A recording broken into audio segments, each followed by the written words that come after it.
শহীদ হওয়ার জন্য রেডি প্রস্তুত থাকতে হবে। একজন আমাকে বলছে, আপনি দেখি চরমপন্থাদের মতো কথা বলছেন। চরমপন্থাদের রুখতে হলে চরমপন্থায় নিতে হবে। আমাদের সামনে শত্রুরা কিছুটা হলো চরমপন্থা বলে আমার মনে হচ্ছে যারা করছে।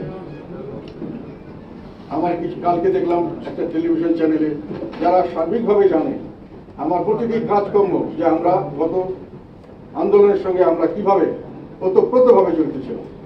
আন্দোলনটা শুরু হয়েছে 2024 সালের 1 জুলাই অফিসে 3 তারিখে সংসদে দাঁড়িয়ে আমি পরিষ্কারভাবে এই আন্দোলনকারীদের, কোটা আন্দোলনকারীদের সমর্থন করেছিলাম। শুধু নয়, এটা কোটা আন্দোলন নয়, এটা একটা বৈষম্য বিরোধী আন্দোলন।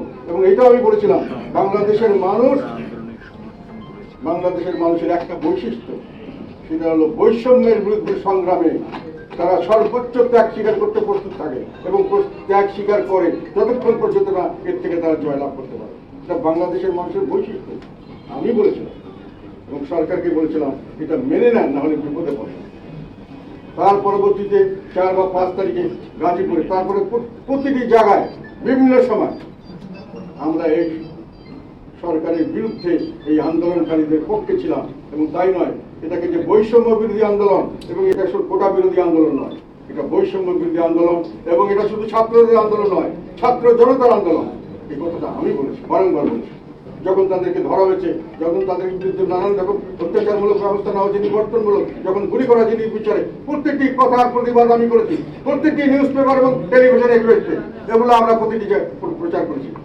কাজে আমরা দাবি করছি আমরা নির্বাচনে এই আন্দোলনের পক্ষে ছিলাম, এই কথাটি ব্যঙ্গ করে বলা, যারা বলছেন তারাও জানেন। কারণ এগুলো পরবর্তীকালে আমি কনসলিডেট করে সম্পূর্ণ এক করে সমস্ত ভিডিও কাটিং, সমস্ত নিউজ পেপার কাটিং সবগুলো কিন্তু আমি শিখেছিলাম।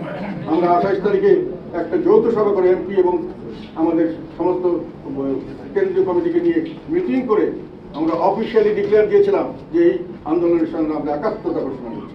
সেটা সমস্ত নিউজ পেপারে, নিউজ টেলিভিশন সব জায়গায়। এবং তার আগে রংপুরে যখন আমাকে জিজ্ঞাসা করলাম, আমি বললাম রংপুরের জনগণকে আমি বলেছিলাম আমাদের পার্টি যেহেতু তারা পার্টির ফ্ল্যাগ নিয়ে নামতে দেবে না, শুধু ছাত্র সমাজের ফ্ল্যাগ নিয়ে যাবে, আর বাকি সবাই সমর্থন দেবে। আমার দুজন ছেলে সেখানে মারা গেছে, আমাদের কর্মী, এবং 4 জন অ্যারেস্টেড হয়েছিল। 30 জনের মতো হুলিয়া ছিল, আরো 100-150 জন সারা দেশ তারা আমাদের লোকদেরকে বিভিন্নভাবে হয়রানি করা হয়েছে। এগুলো ডকুমেন্ট আছে, এই ডকুমেন্টগুলো আমি সব জায়গায় দিয়েছি। তারপরে আমরা নাকি দাবি করছি, দাবি করার কি আছে? আমরা সবসময় জনগণের পক্ষে ছিলাম।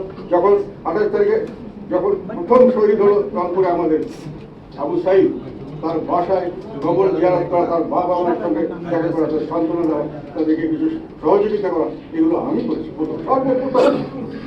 এবং সেইখানে সর্বাত্মকভাবে আমি ঘোষণা দিয়েছিলাম যে সরকারের বিরুদ্ধে যা কিছু যেটা করছেন তার দায় দায়িত্ব সরকার, এবং এর জন্য তাদেরকে একদম পস্তাতে হবে। এবং এই যে যারা তখন সংগ্রাম করেছে সেই ছাত্রদেরকে আমি বলছিলাম বীর মুক্তি সেনা, বলি নাই? তারপরে বলে যে আমরা নাকি দাবি করছি, আমরা করেছি, আমরা ডেফিনেটলি করেছিলাম। প্রতিটি নিউজ সব জায়গায়